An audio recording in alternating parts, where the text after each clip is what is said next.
Keeping Up with Jones, the Lonnie Jones podcast adventure, is brought to you by TKM Incorporated. This company, located in Moss, Tennessee, specializes in erosion control, hydroseeding, hydromulch, silt fence. They do minor excavation work, and they also provide traffic control and construction signs. Their mission is keeping people safe. Their passion is wishing that all men could be saved. TKM stands for The King's Men. If you'd like to contact The King's Men, you can contact them at 931-243-3958, 931-243-3958, or you may email them at tkminc2001@twlakes.net. That is tkminc2001@twlakes.net. The King's Men, in partnership with Keeping Up with Jones, the Lonnie Jones podcast adventure.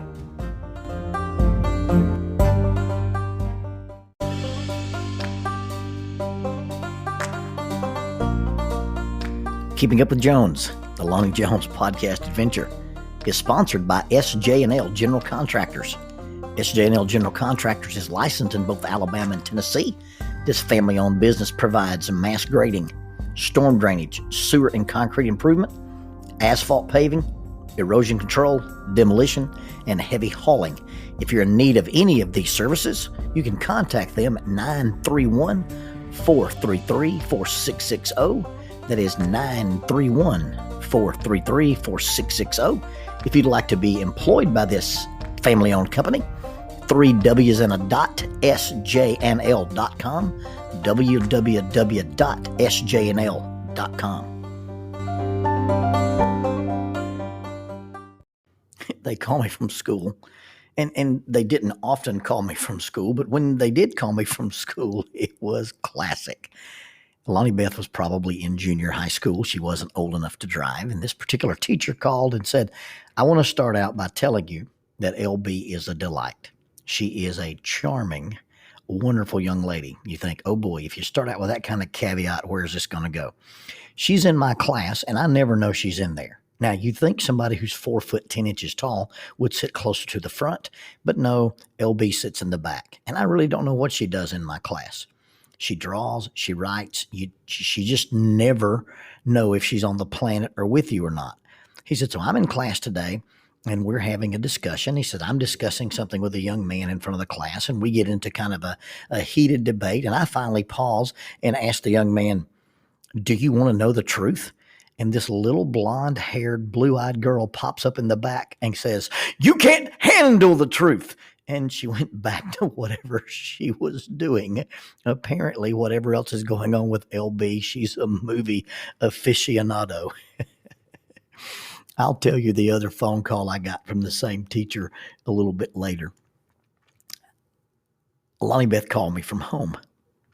Now, you got to understand at this particular age in her life, she's early college and she's visiting for the weekend. And at this point in her life, Lonnie Beth has 2 settings. Everything is wonderful. Kittens and mittens, and these are a few of my favorite things, or everything is crisis. Now, in the days when I carried a pager, she would often page me with her number, and then the number would end with the designator 911. 911 is not appropriate when you didn't take your lunch money to school. 911 is not appropriate when there's a sale on flip-flops at Target.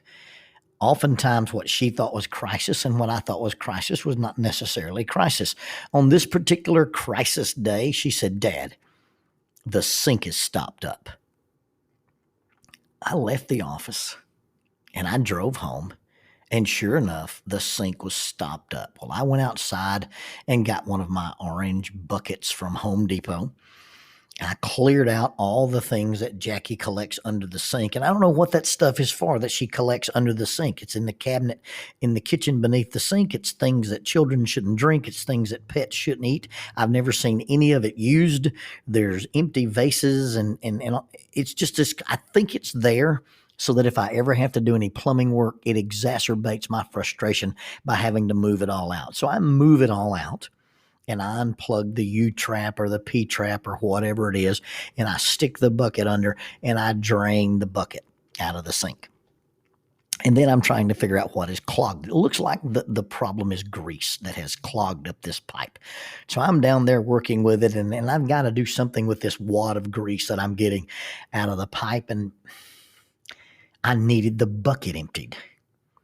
And so I simply requested that the bucket be emptied.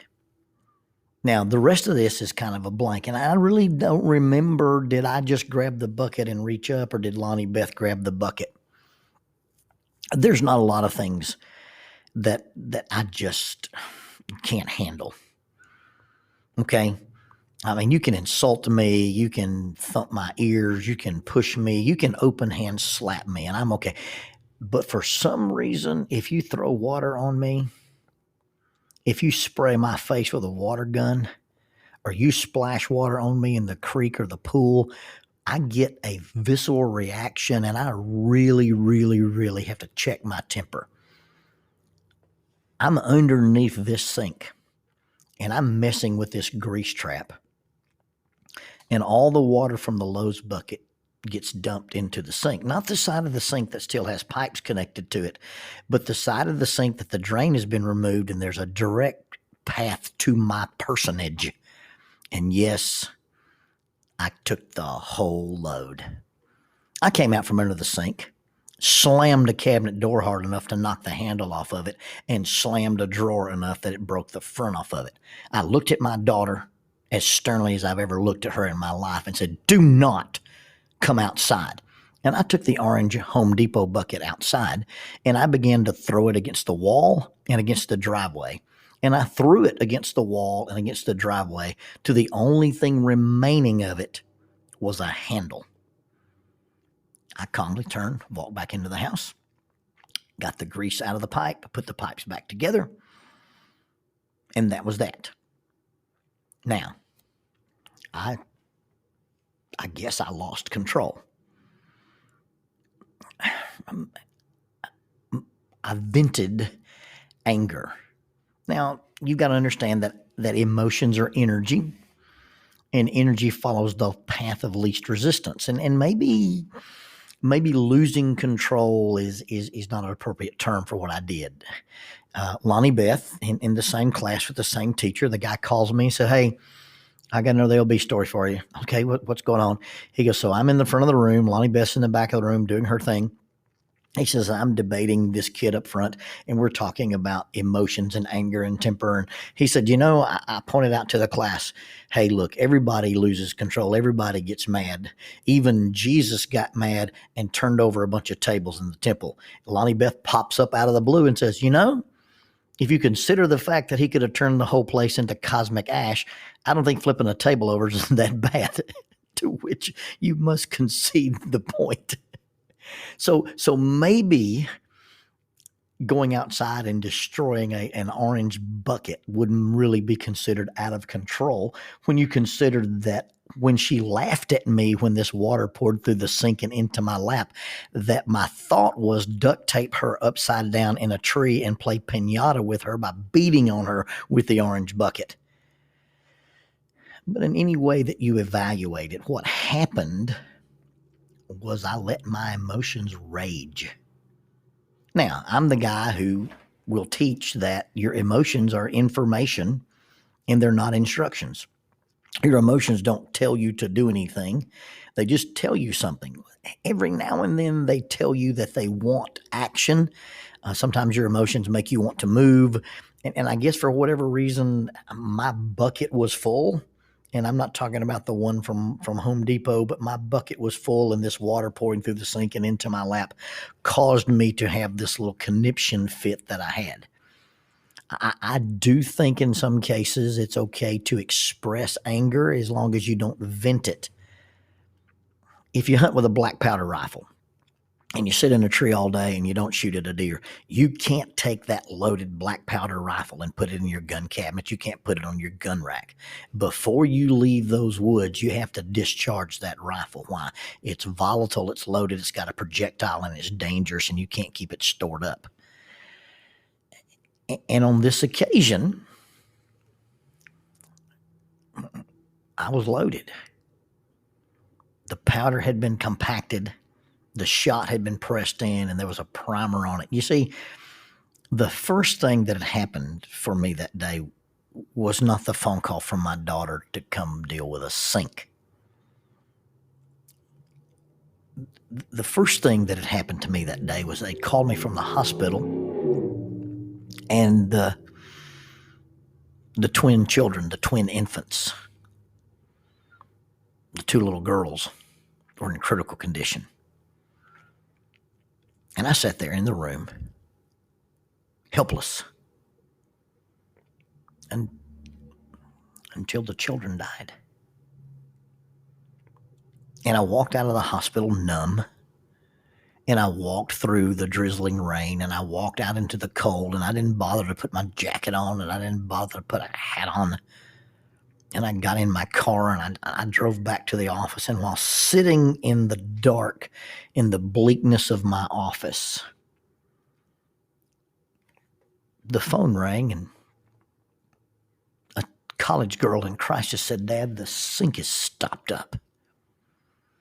Well, the last thing I wanted to do that day was to go home and deal with plumbing issues. But I put on a fake mask of composure,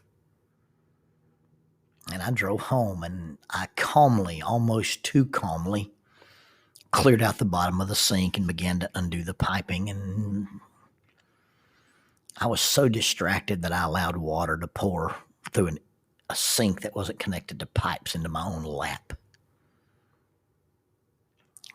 And I went outside and destroyed a bucket. And it was calm destruction. It was calculated destruction. It was purposeful destruction. I aimed that volatile negative energy at an orange bucket from Home Depot. But it was still destruction.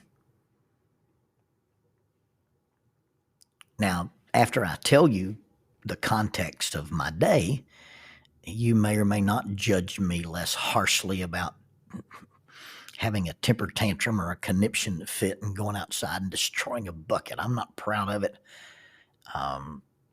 There's no way to explain it. There's no way to excuse it. But I did let the emotions follow the path of least resistance, and the path of least resistance was destruction. And I aimed the destruction at something inanimate. I aimed the destruction at something that couldn't be hurt. I aimed the destruction at something that I didn't have to apologize to or regret later. And I asked my daughter to stay inside so that she wouldn't see me behave that way. So I did several layers of insulation. You see, I could not control the urge to destroy, but I did manage to control the direction of the destruction. And I'm not saying that gives me a pass, and I'm not saying that makes it all right. You know, when I teach stress management, the goal is not to be stressed, but the goal is to manage the stress in a healthy way. And so maybe I'm talking about anger, maybe I'm talking about the urge to destroy, maybe I'm talking about the urge to vent, and I want to caution you on your direction. I'm not the person to tell you don't become angry. You know, James in the Bible will say, "Be swift to hear, slow to speak, and slow to wrath." I'm not that guy. I can't tell you don't be quick to be angry because it happens to me. Now, I control my responses to it. I control sometimes how I express it. I control the direction that I express it in.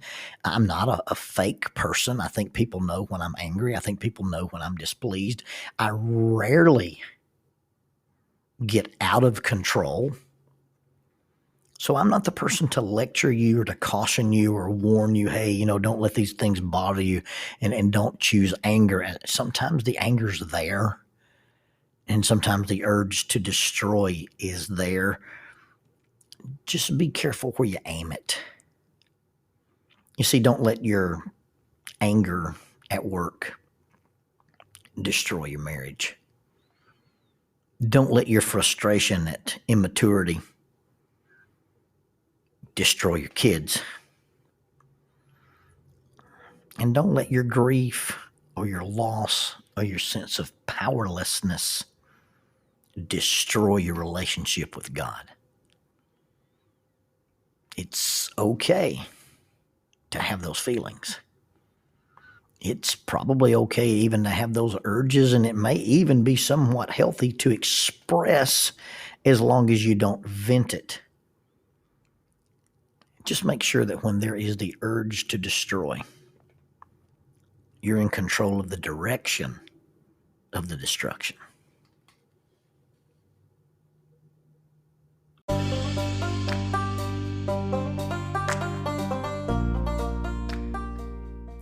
Keeping Up with Jones, the Lonnie Jones podcast adventure, is sponsored by us. What? We sponsor ourselves? Is that even legal? Check us out on Amazon. You can have access to the titles of Pedagogue, the youth ministry book by Lonnie Jones, Cognitive Spiritual Development, a Christ-centered approach to spiritual self-esteem, Grappling with Life, Controlling Your Inside Space, a small essay using the principles of Brazilian Jiu-Jitsu to talk about psychological and emotional self-defense, If I Were a Mouse, a children's book written and illustrated by Lonnie Jones, and then The Selfish Reel, a very short story about a decision. Also, you can check out our YouTube channel to see archived lessons and presentations from across the country, some videos with rope tricks and knots. Don't forget to visit the Facebook page 550 Guys to learn about the little rope men that we make and that we invented and that we make. And then be sure to click like, subscribe, and share. This is Keeping Up with Jones, the Lonnie Jones podcast adventure.